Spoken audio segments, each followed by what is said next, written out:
এখানে সরিষার তেল গরম করে তেজপাতা দিলাম, দারচিনি দিলাম আর আদা রসুন পেস্ট দিলাম। 5 কেজি আমের জন্য 60 টেবিল চামচ পরিমাণ আদা রসুন পেস্ট দিয়ে নিলাম। এখন শুধু আদা রসুন পেস্টের পানিটা শুকিয়ে নেব।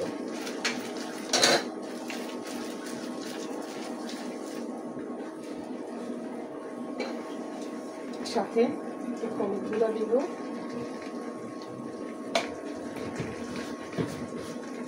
কালারের জন্য। হলুদ গুঁড়াটা শুধু কালারের জন্যই। মরিচ গুঁড়ো দিব,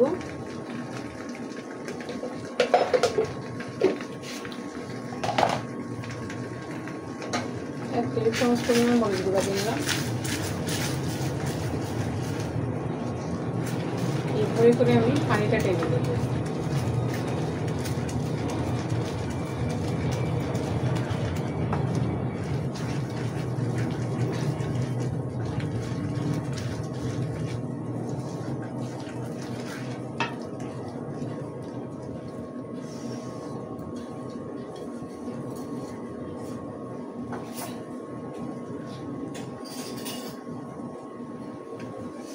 এখানে পাঁচফোড়ন গুঁড়া করে নিলাম,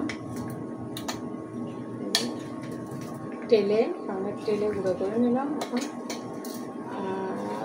বড় টেবিল চামচে প্রায় 3 টেবিল চামচ পরিমাণ দিয়ে নিচ্ছি। উঁচু উঁচু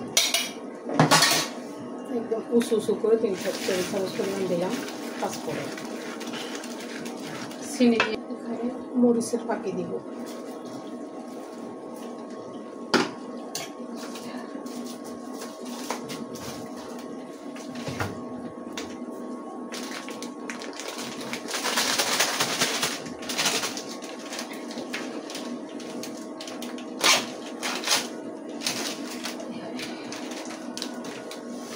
এক টেবিল চামচ পরিমাণ মরিচের ফাঁকি দিলাম।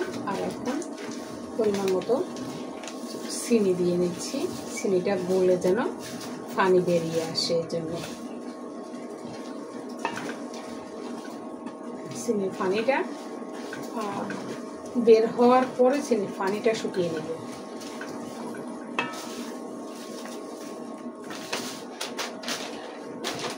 আমি এখানে প্রায় 1/2 কিলো পরিমাণ চিনি দিয়ে নিলাম।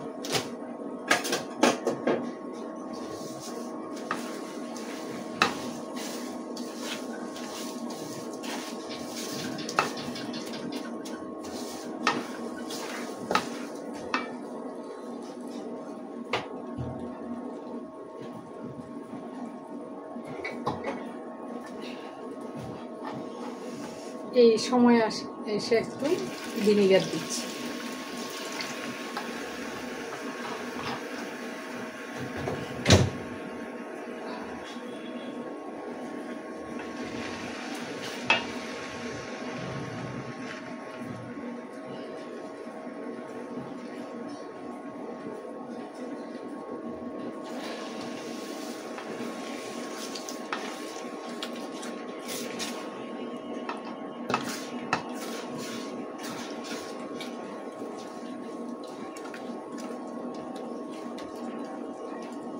এই হচ্ছে আমার আচারের মশলা, একদম সম্পূর্ণ আচারের মশলা। এখানে এই যে এইভাবে কষাতে থাকবো, কষিয়ে একদম পানি শুকিয়ে নিব।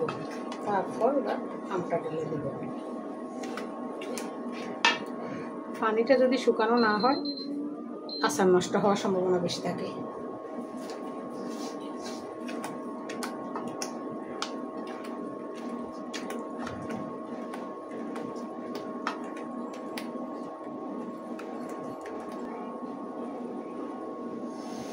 লবণ দিব, আচারের মধ্যে কিছু লবণ দিয়ে আমগুলা লবণ আর হলুদ দিয়ে মেখে রাখছি। এখন কিছু লবণ আচারের মধ্যে দিব।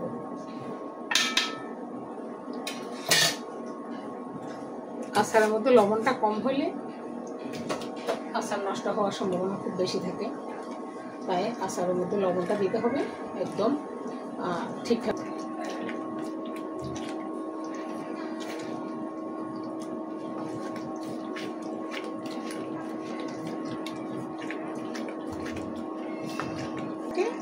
মশলার ভিতরে যখন পানি থাকে তখন বুদবুদ দেখা যায়।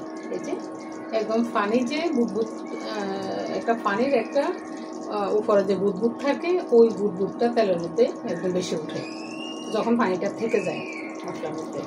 তা আমার এখানে সম্পূর্ণ মশলায় পানি টেনে গেছে। এখানে 5 কেজি আম আমি লবণ আর হলুদ দিয়ে মেখে রাখছি প্রায় 2 ঘন্টা যাবত। এই যে নেটের মধ্যে রাখছি যেন পানিটা নিচ দিয়ে ঝরে যায়। এই জন্য এখন দিয়ে দিব।